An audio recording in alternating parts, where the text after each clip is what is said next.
వచ్చినటువంటి ఈ పథకం పేదలకు ఒక వరం అధ్యక్ష. ఆకలి కేకలు ఉండకూడదన్నటువంటి ఆలోచనతో ఈ పథకాన్ని తీసుకురావడం జరిగింది. ఈ పథకం ఇంప్లిమెంటేషన్ లో కూడా అనేక స్వరూపాలు మారుతూ ఉన్నాయి అధ్యక్ష. ఇందాక పుల్లారావు గారు చెప్పినట్టుగా దాదాపుగా 22 శాఖలకి దీన్ని విస్తరించడం జరిగింది అధ్యక్ష.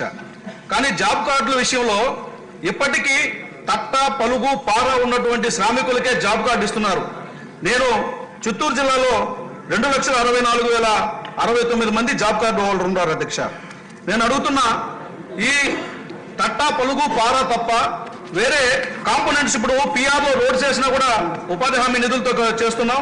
సీసీ రోడ్లైనా, స్కూల్ కాంపౌండ్లైనా, అదేవిధంగా గ్రామ పంచాయతీ బిల్డింగ్లైనా, ఆర్బీకే సెంటర్లైనా, మినీ టీహెచ్సీలైనా ఏదైనా కూడా ఈ పనులకు సంబంధించినటువంటి నిధుల్ని డైవర్ట్ చేసి చేస్తున్నాం.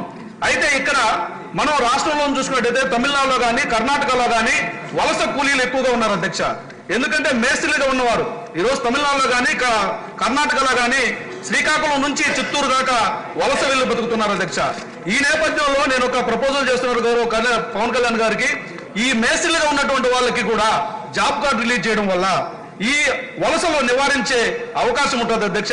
ఈ మేస్త్రీలు ఎవరైతే ఉంటారో వాళ్ళని కాంపౌండ్లు కట్టడంలోనే, అదేవిధంగా బిల్డింగ్లు కట్టడంలో కానీ ఉపయోగించుకున్నట్లయితే ఒక వలస నివారణ చేయొచ్చు అధ్యక్ష.